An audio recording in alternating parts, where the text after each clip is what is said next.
Έναν πρωτότυπο τρόπο χρησιμοποιεί ο ιερέας του ναού Παναγίας των Βλαχερνών στο Μαρούσι για να φέρει τους νέους πιο κοντά στην εκκλησία. Παράγει DVD με θρησκευτικά ντοκιμαντέρ, τα οποία μπορούν να δανείζονται οι κάτοικοι της περιοχής, ενώ παράλληλα έχει δημιουργήσει και ιστοσελίδα στο YouTube, μέσω του οποίου οι πιστοί επικοινωνούν μαζί του. Σελίδα στον διαδικτυακό τόπο YouTube, τηλεοπτικό στούντιο και αίθουσα για μοντάζ για παραγωγή DVD. Όχι, δεν πρόκειται για κάποια εταιρεία παραγωγής τηλεοπτικών εκπομπών, αλλά για την Εκκλησία της Παναγίας των Βλαχερνών στο Μαρούσι. Μοντάρουμε κάποια θέματα, δηλαδή να παίρνουμε σκηνές από όπου εμείς νομίζουμε καλύτερα, για να δημιουργήσουμε ένα DVD με δικό μας σπικάζ από παιδιά και με δική μας μουσική. Η παραγωγή θρησκευτικών ντοκιματέρ σε μορφή DVD είναι από τις βασικότερες πρωτοβουλίες του ιερέα.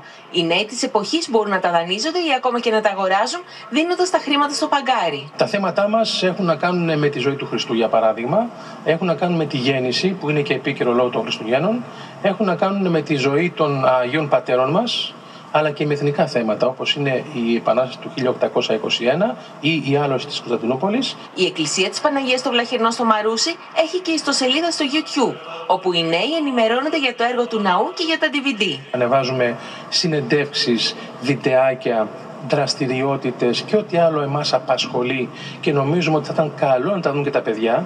Στο πνευματικό κέντρο του ναού υπάρχει προτζέκτορα, στον οποίο γίνονται προβολές των θρησκευτικών ταινιών, δανειστική βιβλιοθήκη, αλλά και μια ψηφιακή κορνίζα, στην οποία προβάλλονται αποσπάσματα από τις ταινίες. Και οι δραστηριότητες του ιερέα δεν σταματούν εκεί. Ένα μουσικοθεατρικό δρόμενο, δηλαδή στην ίδια σκηνή του Μεγάλου Θεάτρου που πήγαμε, υπήρχε θεατρικό δρόμενο, υπήρχε ορχήστρα και χοροδία και χορευτικό συγκρότημα, όλα νέα παιδιά. Η ανταπόκριση των παιδιών και των νέων ανθρώπων είναι μεγάλη, όπως λέει ο ιερέας. Η τεχνολογία επιστρατεύεται στην υπηρεσία της μετάδοσης των μηνυμάτων της Εκκλησίας.